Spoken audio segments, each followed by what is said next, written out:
masters who told their disciples exactly what time of the day they would die, and they died that way. So many of their disciples have learned from their master's death what they failed to learn from their teachings when they were alive. When we mean that they lived their death, we mean they were able to announce that they were going to die, and they died consciously. In their case, their death is literally leaving their body. That's all. We all leave our bodies unconsciously with a lot of suffering. The pull and push of unfulfilled desires torture us on one side, and the body tortures on the other, saying that it has had enough. The mismatch between the mind and the body tortures us while we are alive, and at the time of death also this happens. When we are alive, if we live inside our boundary, inside our body, we will also leave our body peacefully. But the problem is, when we live, we always live outside our body, never inside. Let me explain this to you. Just look deeply into the way of your life. Early in the morning when you brush your teeth, what are you doing? You are already thinking of going to work. When you are at work, you are thinking of catching the bus to go home. When you are at home, you are thinking of work the next day.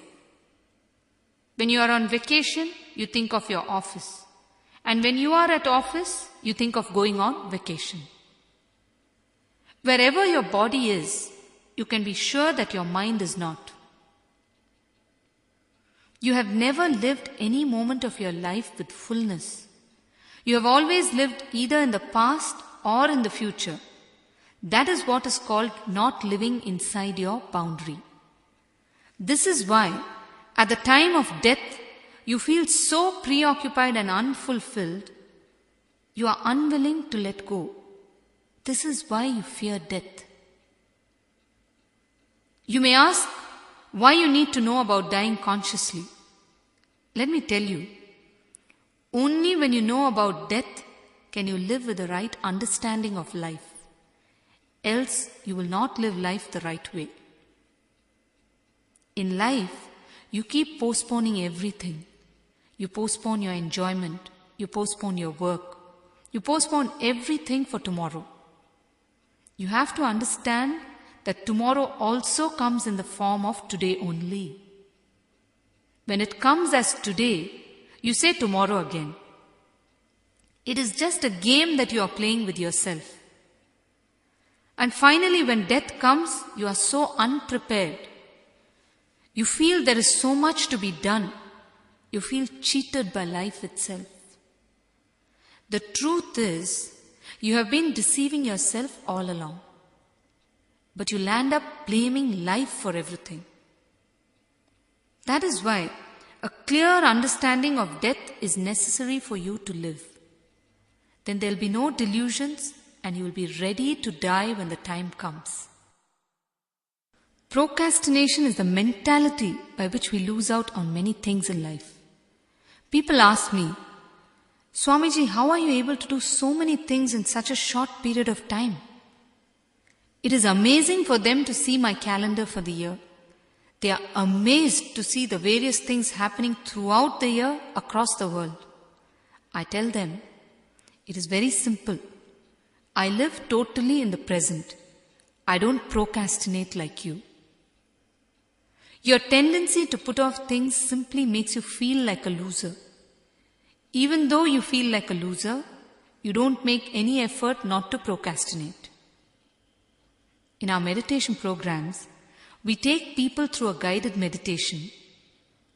In that, they are told to visualize that they are going to die in just 24 hours' time, and that they should complete all the things that they would like to complete before they die.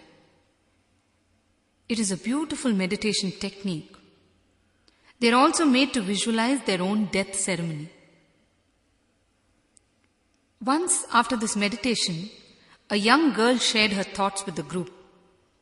She said, Swamiji, I saw a poster in a shop which said, when you plan concretely taking into account the future years to come. And when you execute like you're going to die the very next minute. After doing this meditation, Swamiji, I understand what it really means. I said, beautiful. You see, when you plan, you have to have a futuristic plan so that too many things don't have to be restructured for at least a few years. But when you execute, you have to execute in such a way that every subtask that you take up in the master plan is completed successfully without any loose ends. Even if you are going to die then, up to the point of what has been executed, everything will be perfect and the master plan will still be there as a reference for people to follow or to amend as the situation demands. Now this can be achieved only if you work without procrastination in every subtask that you take up. Often, procrastination is what takes you to poverty. Poverty is your own choice. When you defer decisions, you take your steps towards being poor. But you are blissfully unaware of this.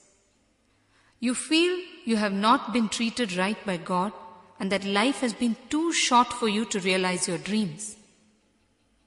If you had used all your energy in the proper channel and with clarity, you will not feel this way and you will be ever ready to die.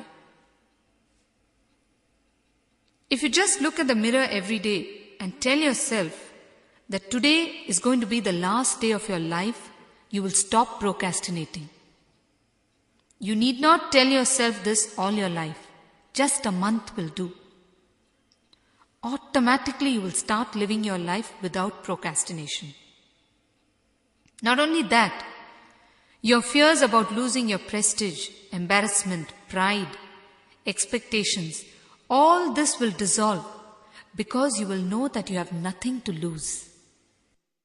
People who have had a near-death experience in some way, like a narrow escape from an accident, or a cure from cancer, or something like that, they will be able to live more fearlessly because they will know that they have nothing to lose. They will also live their lives with greater clarity and with more intelligence. The first lesson that you need to learn from all your education is that you should do the right thing at the right time and move on. Somehow this is the last lesson that we learn thoroughly. After having gone through all the other lessons, we learn this lesson. To do the right thing at the right time and to move on. Procrastination is something that you bring about yourself. But the rest of the fears society instills in you. Society makes you afraid of your own self, of others, and of God. It makes you afraid of yourself with simple things like morality, names and forms, prestige, and whatnot. In the name of morality, it makes you lose confidence in yourself. And that is why you're so unsure of yourself when it comes to morality. When you start following morality out of fear, there will be no chance for your inner intelligence to guide you. When people see me traveling with women, they ask me, Swamiji, how can you, being a spiritual head, travel with women? Will people not talk about you? First of all, they are forgetting that they are talking to an enlightened master. If they are completely aware whom they are talking to, they will not even come up with the question. Anyhow, I have to answer them in their language, and so I tell them, I have faith in myself and the women have faith in me. Why are you bothered? They are simply shocked when I say this. In our lives, morality is nothing but a pure substitute for a lack of intelligence. When you act out of your own intelligence, you can be confident of yourself. But when you act out of rules and regulations, you can be never sure of yourself. Because you are not yourself to start with. You are not centered in yourself. You are centered on the rules. If you live out of intelligence, these types of fears will never grip you. People who preach morality are so deeply in fear. That is why they preach